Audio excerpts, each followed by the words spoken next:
Hey folks, I thought I would show you how I manage and propagate coleus. This is the piebald.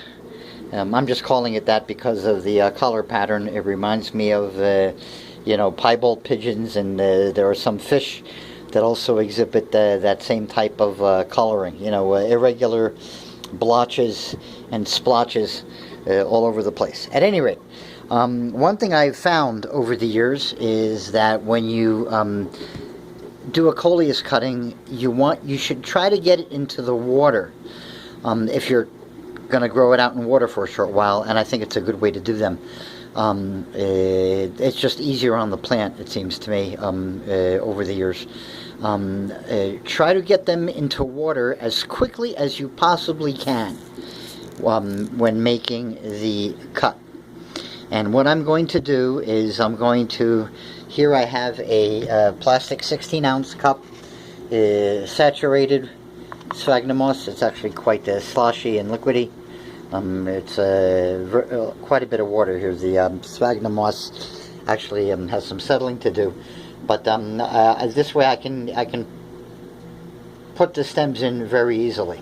And what I'm going to do is I'm going to take my trusty little mini shears, and I'm just going to cut a few inches below the node that I want to save, right? One quick cut. And then I'm going to plop it directly into the cut. So now this is going to fall. I might break a leaf off, but we'll see. So here is the cut I'm making. And I'm trying to judge so that the leaves will be able to support the plant on the rim of the cut. So about an inch, about 2 or 3 inches below, because I gotta clear the airspace there and get down into the sphagnum. So let's do it. Try right here first. Okay, there we go. Relatively painless, and right into the water. That's simple, folks. Okay, and now I'm gonna do top cut number 2. Like so. Stick it in.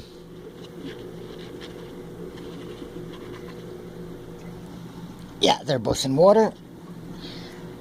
And I'm going to do the third one as well.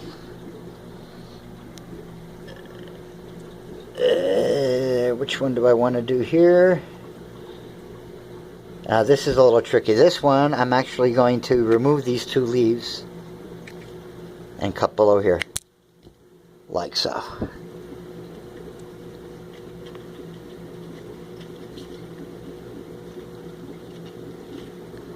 There you have it, folks. That's all she wrote.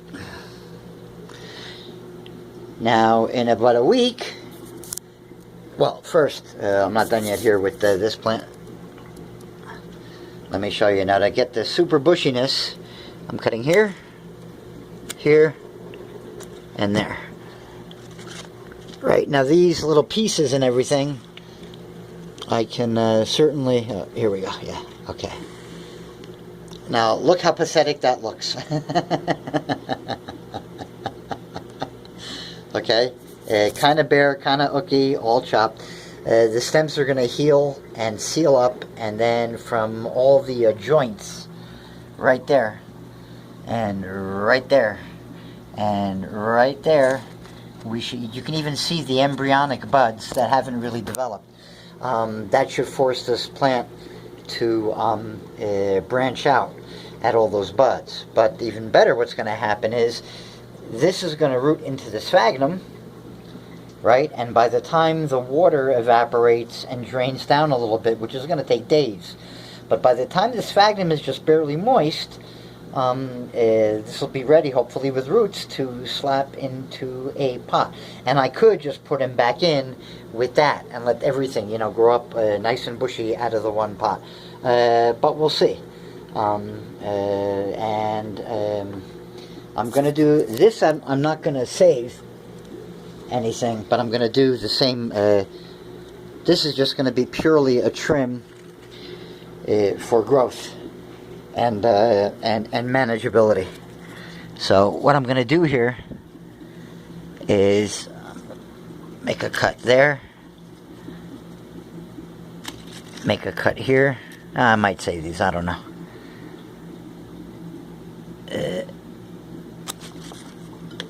Make a cut there, and for this one we'll go a little higher. Make a cut there, and same here, make a cut there. Now, I don't know if you have to leave that much stem, above the cut, or if it's better to go closer. I've never noticed any major difference one way or the other with respect to recovery time and branching time, etc. It probably takes a little bit longer for, the hormones at the cut to send their messages back to the buds. But at any rate, now I'm going to have a much easier time of fitting these puppies in the room here, because they're now taking up much less space, which is another reason why I did this. They were just beginning to crowd everybody, and as you can see, I moved the Gloriosa a teeny bit. Let me just get these pieces into the trash. So that's how I do, folks, when I want to do coleus. I try to go directly from the cut into water. I want the plant the stem, I want that exposed end to spend as little time in air as possible. I don't know if it is because of sucking in microscopic air bubbles, because the plant is still pumping. It's still drawing up water while you're doing this. So as soon as you make that cut, it's going to pull in air. That's my theory, anyway. I don't know if it's enough if it's creating enough vacuum and suction in its tubing, whatever vascular system it has, your xylem and phlegm, whatever they call it, phloem,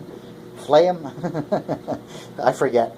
But there are tubes that run up and down through the stem of the plant, and they're pumping all the time, pretty much. And as soon as you make that cut, and the stem end is in air, my logic tells me that whatever's being sucked upwards is now going to be pulling air into the stem. That's my theory. And I've noticed over the years that the faster you get the cut end of the stem into water, the less of a vascular shock. The droopy leaves, like this, the plant seems to experience. Now, this is much worse than I thought the plant would undergo. This is the Black Dragon coleus top cutting. The bottom piece is absolutely fine, and that's all I really care about. If I could get the bonus of the top cut, well, that's fine too. But it looked fine for a day. It looked great, and then it just went floop-de-floop. All the leaves, curling over and around, which looks like a vascular collapse. But we'll see. I've seen worse than this, and then I've seen the plant stay like that for 2 or 3 days, and then, it starts to right itself back up. Not with the Solanastamen. This is my first time growing this plant and actually having one. I've wanted this for years. At any rate, I probably wanted this plant before I realized I wanted it. So at any rate, there you have it, folks. While I figure out where to put these guys, they'll just stay right there for the time being. But look at those top cuttings of the piebald, and imagine a pot. Now, if these do great, and there's the other piece, by the way, with the flower spikes. I'll get to that in a second. But that as a pot would be fantastic. That together with that, once that starts branching out, will be fantastic. And again, all in a 6-inch pot. So I could deep pot those, trim the roots to get them smaller, and I could fit them in with these as well. And these would be a plug, knitted together with their sphagnum as the roots develop. To show you a progression of the developing seed spike, or flower spike rather, it's just difficult for me to stay on top of watering this, which is why it's so droopy and floopy. But you can see how the flowers are now unfolding, and there's basically a one row of flowers going all the way up on each flat side of the stem. It's a square stem. Okay, it's got 4 sides. Like a hollow, what is, I don't know what they call it in English, profile bar that you use to build a light furniture frame, like IKEA cabinets. You know, that type of square tubing.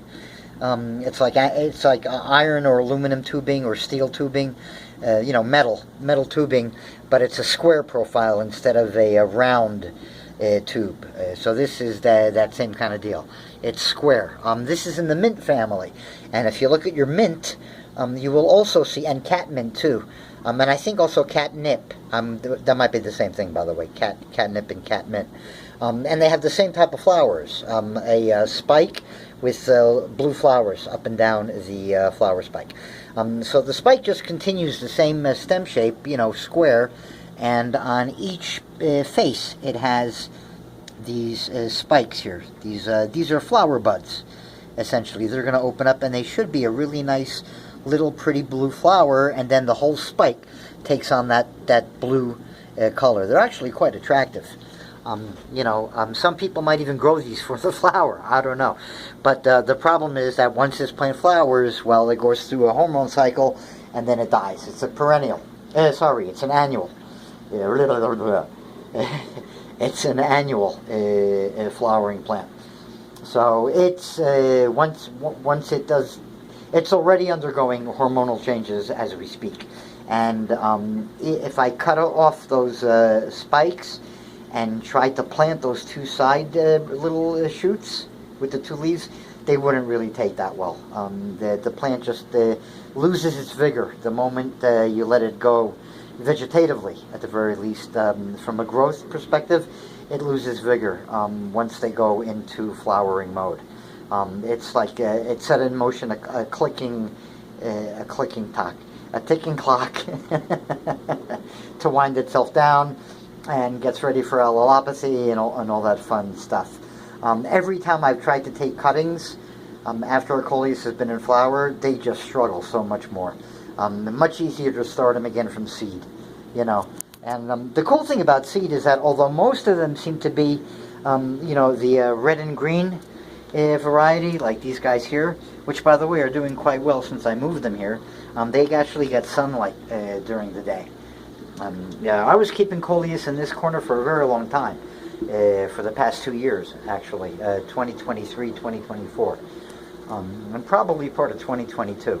And that's why I put the cellulose here. I know they get some auxiliary sunlight, which, you know, got them putting out leaves like this, so I'm not complaining, they're not complaining, and it's a good place for me to tuck the coleus when they become a little bit too crowding over here. But there you have it, folks. And now I got these 2, right? That's what I'm left with for the base plants of the coleus, and I'll figure out where to put them. Again, I can't come out from the wall. I have to really use the gloriosum, the alocasia cuprea, and the rattlesnake, and the panther. That's the boundary, really, more or less. This stuff is small, so I don't care. You know, I can move it aside when I have to get to the wall to water. But I can't do any major stretching or reaching at the shoulders, which, yeah, yeah, look at that. So, yeah, it's painful enough just to water these puppies when I can get close to them easily, like I can now.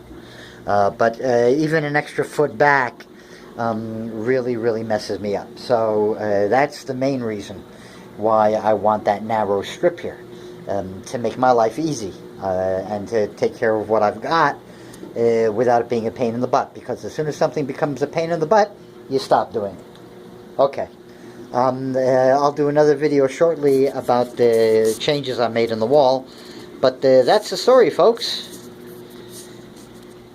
How I do my coleus.